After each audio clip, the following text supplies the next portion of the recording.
Hi hello welcome back to Pavitra vlogs. ಇದು day 2 in Ooty vlog. So day 1 vlog ನಾನು already upload ಮಾಡಿದ್ದೀನಿ, ನೋಡದೇ ಇರೋರು ಹೋಗಿ ನೋಡಿ. ಇದು ಡೇ 2. ಸೊ ಬೆಳಗ್ಗೆನೇ ಫ್ರೆಶ್ ಅಪ್ ಆಗಿ ನಾವಿರೋ ಸ್ಟೇನಲ್ಲೇ ರೆಸ್ಟೋರೆಂಟ್ ಇದೆ. ಸೊ ನಾವು ಟಿಫನ್ ಮಾಡೋಣ ಅಂತ ಹೇಳಿ ಹೊರಡ್ತಾ ಇದ್ದೀವಿ. ಟಿಫನ್ ಮಾತ್ರ ತುಂಬಾ ಚೆನ್ನಾಗಿತ್ತು. ಟಿಫನ್ಗೆ ಇಡ್ಲಿ, ಸಾಂಬಾರ್, ಚಟ್ನಿ, ಪೂರಿ, ಬ್ರೆಡ್ ಮತ್ತು ಬ್ರೆಡ್ ಆ್ಯಂಡ್ ಜಾಮ್ ಇತ್ತು. ಆಮೇಲೆ ಜ್ಯೂಸ್ ಇತ್ತು, ಕಾಫಿ, ಟೀ ಇತ್ತು, ಎಲ್ಲನೂ ಬಫೆಟ್ ಸಿಸ್ಟಮ್ ಇತ್ತು. ಸೊ ಫುಡ್ ಅಂತೂ ತುಂಬಾ ಚೆನ್ನಾಗಿತ್ತು. ಇನ್ನು ನಾವು ಇಲ್ಲಿ ಟಿಫನ್ ಮುಗಿಸ್ಕೊಂಡು ನಾವು ಟೆಂಪಲ್ಗೆ ಹೋಗಬೇಕಿತ್ತು. ಸೊ ಹಾಗಾಗಿ ಇವತ್ತೊಂದು ಸೆಲೆಬ್ರೇಷನ್ ಇದೆ ಅಂತ ನಾನು ಹಿಂದಿನ ವ್ಲಾಗಲ್ಲೇ ಹೇಳಿದ್ದೆ. ಅದು ಏನಂದರೆ ನನ್ನ ಮಗನ ಸಾತ್ವಿಕ್ದು ಬರ್ತ್ಡೇ. ಸೊ ಅವ್ನ ಬರ್ತ್ಡೇ ಸೆಲೆಬ್ರೇಷನ್ ಮಾಡೋಕ್ಕೆ ಅಂತ ನಾವು ಊಟಿಗೆ ಬಂದಿರೋದು. ಬರ್ತ್ಡೇ ದಿನ ಟೆಂಪಲ್ಗೆ ಹೋಗಿಲ್ಲ ಅಂದರೆ ಹೇಗೆ ಅಂತ ಹೇಳಿ ನಿಯರ್ ಬೈ ನಮಗೆ ಟೆಂಪಲ್ ಇದೆ, ಸುಬ್ರಹ್ಮಣ್ಯ ದೇವ್ರ ಟೆಂಪಲ್ನ. ಸೊ ಅಲ್ಲಿಗೆ ಹೋಗೋಣ ಅಂತ ಹೇಳಿ ಫಸ್ಟು ಟಿಫನ್ ಮುಗಿಸ್ಕೊಂಡು ಆಮೇಲೆ ಹೋಗೋಣ ಅಂತ ಹೇಳಿ ಟಿಫನ್ನ ಮಾಡ್ಕೊತಾ ಇದ್ದೀವಿ. ನಾನು ಊಟಿಗೆ ಹೋಗೋಕ್ಕೂ ಮುಂಚೆನೇ ನಾನು ಅಂದ್ಕೊಂಡಿದ್ದೆ ಈ ದೇವಸ್ಥಾನಕ್ಕೆ ಹೋಗಬೇಕು ಅಂತ. ಸೊ ನಾವಿರೋ ಸ್ಟೇಗೂ ಈ ಟೆಂಪಲ್ಗೂ ನಿಯರ್ ಬೈ ಲೊಕೇಶನ್ನೇ ಇತ್ತು.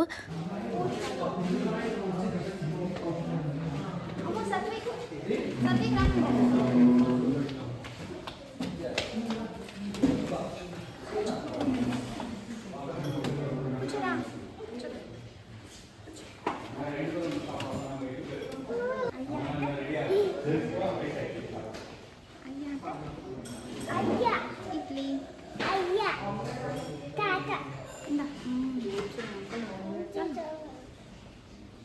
ಪುದೀನ ಜ್ಯೂಸ್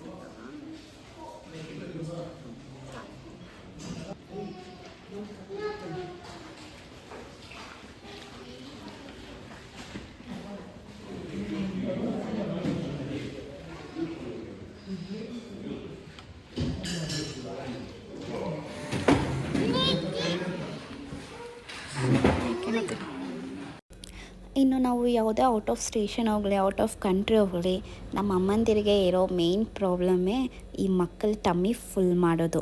ಅವ್ರ ಹೊಟ್ಟೆ ಫುಲ್ ಆದ್ರೇ ನಮಗೆ ಸಮಾಧಾನ. ಸಾತ್ವಿಕ್ ಅಂತೂ ತುಂಬಾ ಕಷ್ಟ, ಯಾಕಂದರೆ ಅವನು ಹೊರಗಡೆ ಫುಡ್ಡು ತಿನ್ನೋದೇ ಇಲ್ಲ. ಫೈನಲಿ ಅದು ಇದು ಹೇಳಿ ಸ್ವಲ್ಪ ಹೊಟ್ಟೆ ತುಂಬಿಸಿದ್ದಾಯಿತು.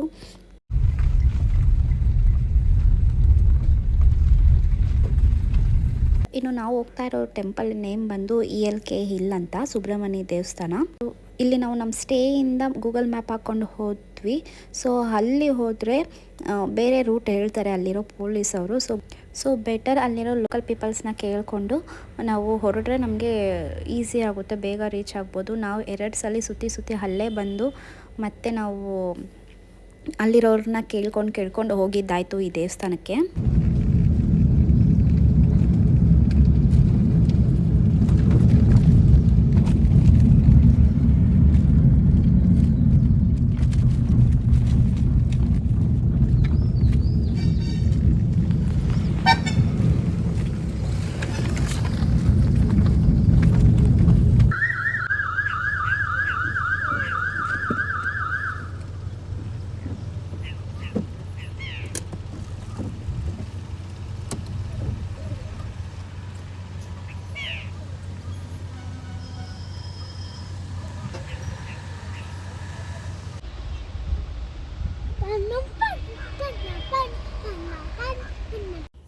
ಈ ಟೆಂಪಲ್ ಬಂದು ರೋಸ್ ಗಾರ್ಡನಿಂದ 1 ಕಿಲೋಮೀಟರ್ ಡಿಸ್ಟೆನ್ಸಲ್ಲಿರುತ್ತೆ. ಆ್ಯಂಡ್ ಊಟಿ ರೈಲ್ವೆ ಸ್ಟೇಷನಿಂದ ಬರ್ತೀನ ಅಂದರೆ ನೀವು 4 ಕಿಲೋಮೀಟರ್ಸ್ ಡಿಸ್ಟೆನ್ಸಲ್ಲಿ ಇರುತ್ತೆ.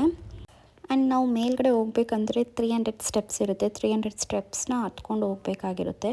ಸೊ ವಯಸ್ಸಾದವರು ಬರೋಂಗಿದ್ರೆ ಸ್ವಲ್ಪ ನೋಡ್ಕೊಂಡು ಬನ್ನಿ.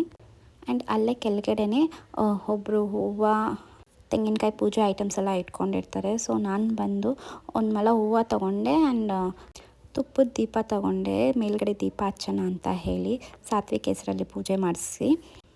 ಸೊ ಕಾಸ್ಟ್ ಬಂದು ಏನೋ 100 ಇರುತ್ತೆ ಅಷ್ಟೇ.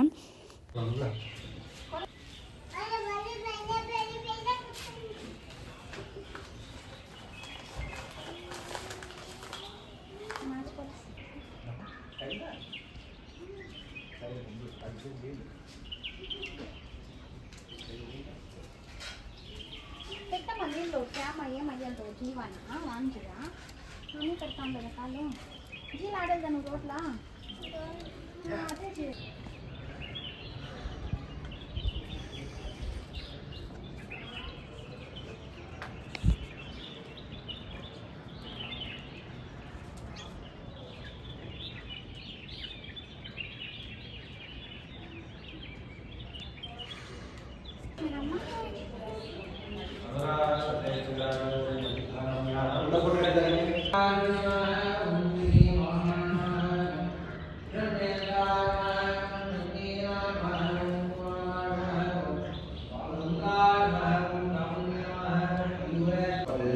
पंचभूतो वै धामै काल तडला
ಇನ್ನು ನಾವು ದೇವಸ್ಥಾನ ಎಲ್ಲ ಮುಗಿಸ್ಕೊಂಡು ಡೈರೆಕ್ಟ್ ಸ್ಟೇಯಿಂಗ್ ಬಂದುಬಿಟ್ವಿ. ಇನ್ನು ಸಾತ್ವಿಕ್ಗೆ ಕೇಕೆಲ್ಲ ತಗೊಂಡು ಕೇಕ್ ಕಟ್ ಮಾಡಿಬಿಡೋಣ, ಇಲ್ಲ ಮಳೆ ಬಂದರೆ ಆಗಲ್ಲ ಅಂತ ಹೇಳಿ.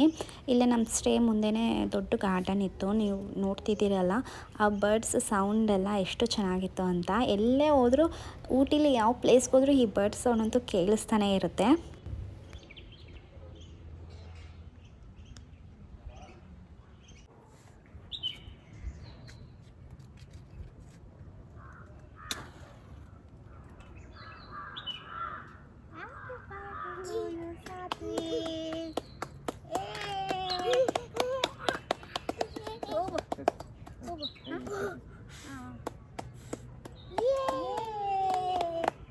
कच्चे कच्चे कच्चे में Happy birthday to you. Happy birthday to you. Happy birthday to Satvik. Happy birthday to you. ನೋಡಿದ್ರಲ್ಲ ಅವ್ನು ಎಷ್ಟು ಖುಷಿ ಆದ ಅಂತ. ಈ ಖುಷಿಗೋಸ್ಕರ ಏನು ಬೇಕಾದರೂ ಮಾಡಬೇಕು ಅನಿಸುತ್ತೆ. ಅವ್ನು ನಿನ್ನೆ ಮೊನ್ನೆ ಹುಟ್ಟಿದಂಗಿದೆ. ನಿನ್ನೆ ಮೊನ್ನೆ ನಾನು ಹಾಸ್ಪಿಟ್ಲಿಂದ ಆಟೋದಲ್ಲಿ ಇಳ್ದಂಗಿದೆ, ನಮ್ಮ ಅಮ್ಮ ಮನೆಗೆ ಹೋದಂಗಿದೆ. ಆಲ್ರೆಡಿ ಅವನಿಗೆ 3 ಇಯರ್ಸ್ ಕಂಪ್ಲೀಟ್ ಆಗೋಗಿದೆ. ಟೈಮ್ ಫ್ಲೈಸ್ ಅಂತಾರಲ್ಲ, ಅದಂತೂ 100,000% ನಿಜ. ಇನ್ನು ನಾವು ಕೇಕೆಲ್ಲ ಕಟ್ ಮಾಡಿ ನಾವು ಸ್ವಲ್ಪ ತಿಂದು ಅಲ್ಲಿರೋ ಸ್ಟಾಫ್ಸ್ಗೆಲ್ಲ ಕೊಟ್ಬಿಟ್ವಿ ಕೇಕ್. ಹೀಗಿತ್ತು ಈ ವರ್ಷದ ಸಾತ್ವಿಕ್ ಬರ್ತ್ಡೇ ಸೆಲೆಬ್ರೇಷನ್. ಸಿಂಪಲ್ ಅಂತ ಹೇಳಲ್ಲ, ಇದು ನಮಗೆ ದೊಡ್ಡದು ಆ್ಯಕ್ಚುಲಿ. ಬೇರೆಯವ್ರಿಗೆ ಸಿಂಪಲಾಗಿ ಕಾಣಿಸ್ಬೋದು, ಆದರೆ ನಮಗೆ ಏನೋ ಒಂಥರ ಖುಷಿ. ಆ ಖುಷಿನ ವರ್ಡ್ಸಲ್ಲಿ ಎಕ್ಸ್ಪ್ರೆಸ್ ಮಾಡೋಕ್ಕೆ ಆಗಲ್ಲ. ಇನ್ನು ನಾವು ಬ್ಯಾಂಗ್ಳೂರು ಸಿಟಿಲಿ ಆ ಟ್ರಾಫಿಕ್ಕು, ಆ ಗಾಡಿಗಳು, ಆ ಪೊಲ್ಯೂಷನು, ಆ ನಾಯ್ಸು ಇದೆಲ್ಲ ಕೇಳಿಸ್ಕೊಂಡು ಇಲ್ಲಿ ಈ ಥರ ಬರ್ಡ್ಸ್ ಸೌಂಡ್ ಕೇಳಿಸ್ಕೊಂಡು ಒಂಥರ ಕಾಮಾಗಿರೋ ಪ್ಲೇಸ್ ಅಲ್ಲಿ ಹೋಗಿರೋದಂದರೆ ಒಂಥರ ಏನೋ ಒಂಥರ ಅಟ್ಲೀಸ್ಟ್ ವರ್ಷಕ್ಕೆ ಒಂದ್ಸಲ ಆದರೂ ಹೋಗಿ ಈ ಥರ ಎಕ್ಸ್ಪೀರಿಯೆನ್ಸ್ ಮಾಡಬೇಕು ಅನಿಸುತ್ತೆ. ಸೊ ಅಷ್ಟರಲ್ಲಿ ಲೈಟಾಗಿ ಮಳೆನೂ ಸ್ಟಾರ್ಟ್ ಆಯಿತು. ನಾವೆಲ್ಲ ಸೆಲೆಬ್ರೇಷನ್ ಎಲ್ಲ ಮುಗಿಸೋಷ್ಟರಲ್ಲಿ ಇನ್ನು ನಾವು ರೂಮಿಗೆ ಹೊರಡ್ತೀವಿ ಅಷ್ಟೇ. ಇನ್ನು ನಾವು ಯಾವುದು ಹೊರಗಡೆ ಎಲ್ಲೂ ಹೋಗಲ್ಲ, ಬಿಕಾಸ್ ಮಳೆನೂ ಸ್ಟಾರ್ಟ್ ಆಯಿತು. ಇನ್ನು ಸಾತ್ವಿಕ್ನ ಎತ್ಕೊಂಡು ಮಳೆಯಲ್ಲಿ ಹೋಗೋಕ್ಕಾಗಲ್ಲ ಅಂತ ಹೇಳಿ ನಾವು ಎಲ್ಲೂ ಹೋಗಿಲ್ಲ. ನಮ್ಮ ಮೇನ್ ಪರ್ಪಸ್ ಏನಂದರೆ ನಾವು ಅಲ್ಲೋಗಿ ಬರ್ಡೇ ಸೆಲೆಬ್ರೇಷನ್ ಮಾಡಬೇಕು ಅನ್ನೋದೇ ಮೇನ್ ಪರ್ಪಸ್. ಸೊ ಅದು ಮುಗೀತು, ಪೀಸ್ಫುಲ್ಲಾಗಿ ಆಯಿತು. ಏನಂದರೆ ಫ್ಯಾಮಿಲಿ ಮಿಸ್ಸಿಂಗ್ ಅನ್ನೋದೊಂದೇ ಬೇಜಾರು.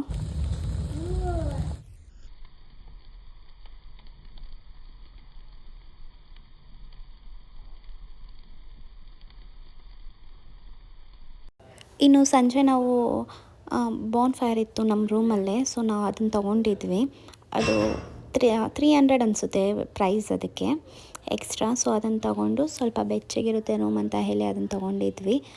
ಇನ್ನು ನಮ್ಮ ರೂಮ್ ಮುಂದೆನೇ ಈ ಥರ ಪ್ಲೇಸ್ ಇತ್ತು. ಸೊ ನಾವು ಒಂದು ವಾಕ್ ಹೋಗೋಣ ಅಂತ ಹೇಳಿ ವಾಕಿಗೆ ಹೊರಟ್ವಿ. ಪ್ಲೇಸ್ ನೋಡಿ ತುಂಬ ಚೆನ್ನಾಗಿದೆ. ಫುಲ್ಲು ಮರ, ಫುಲ್ಲು ಗಾಳಿ, ಚೆನ್ನಾಗಿತ್ತು ಒಂಥರ.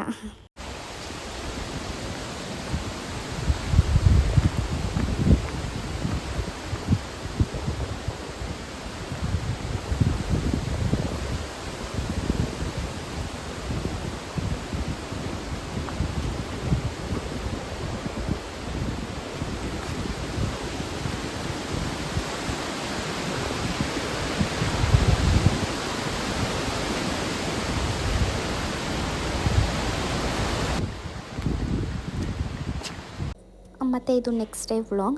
ನೆಕ್ಸ್ಟ್ ಡೇ ನಮ್ಮದು ಚೆಕ್ಔಟ್ ಇತ್ತು. ಸೊ ನಾವು ಬೆಳಗ್ಗೆ ಫ್ರೆಶ್ ಅಪ್ ಆಗಿ ಟಿಫನ್ ಮುಗಿಸ್ಕೊಂಡು ಚೆಕ್ಔಟ್ ಮಾಡೋಣ ಅಂತ ಹೇಳಿ ಎಲ್ಲ ಲಗೇಜ್ ಎಲ್ಲ ಪ್ಯಾಕ್ ಮಾಡಿ ಕಾರಲ್ಲಿಟ್ಟು ಚೆಕ್ಔಟ್ ಮಾಡ್ತಾಯಿದ್ದೀವಿ.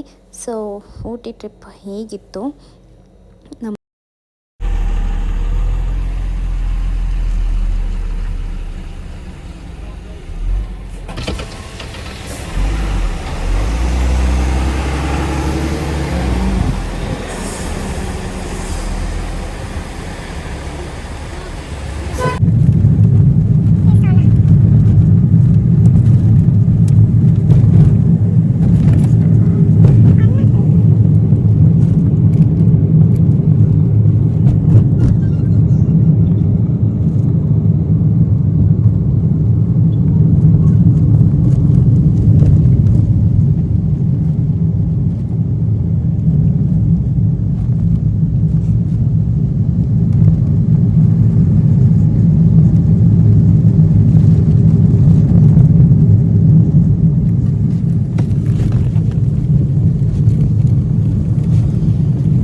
ಸೊ ಹೀಗಿತ್ತು ನಮ್ಮ Ooty trip, full of memories. ಈ ವ್ಲಾಗ್ ನಿಮ್ಮ ಎಲ್ರಿಗೂ ಇಷ್ಟ ಆಗಿರುತ್ತೆ ಅಂದ್ಕೊಂಡಿದ್ದೀನಿ. ಇಷ್ಟ ಆಗಿದ್ರೆ ಒಂದು ಲೈಕ್ ಕೊಡಿ, ಶೇರ್ ಮಾಡಿ ಆ್ಯಂಡ್ ಸಬ್ಸ್ಕ್ರೈಬ್ ಮಾಡಿ ನೋಡಿ ಪ್ಲೀಸ್. ತುಂಬ ಜನ ಸಬ್ಸ್ಕ್ರೈಬ್ ಮಾಡದೆ ನೋಡ್ತಾ ಇದ್ದೀರಾ, ಸಬ್ಸ್ಕ್ರೈಬ್ ಮಾಡಿ ನೋಡಿ, ಹೀಗೆ ಸಪೋರ್ಟ್ ಮಾಡಿ ಅಂತ ಹೇಳ್ತಾ ಆನ್ ದ ವೇ ಹೋಗಿ ಎಲಿಫೆಂಟ್ನ ನೋಡಿದ್ವಿ. ಸೊ ನಾವು ಮಲಗಿದ್ವಿ, ನನ್ನ ಹಸ್ಬೆಂಡ್ ಎದೋಳಿ ಅಂತ ಹೇಳಿ ತೋರಿಸಿದ್ರು. ಎಲಿಫೆಂಟ್ನ ನೋಡಿ ತುಂಬಾ ಖುಷಿ ಆಯಿತು. ಆ್ಯಂಡ್ ಈ ವ್ಲಾಗ್ ಇಲ್ಲಿಗೆ ಮುಗಿಸ್ತಾ ಇದ್ದೀನಿ. ಸಿಗ್ತೀನಿ ಮುಂದಿನ ವ್ಲಾಗಲ್ಲಿ. ಟಾಟಾ, ಟೇಕ್ ಕೇರ್, ಬಾಯ್ ಬಾಯ್.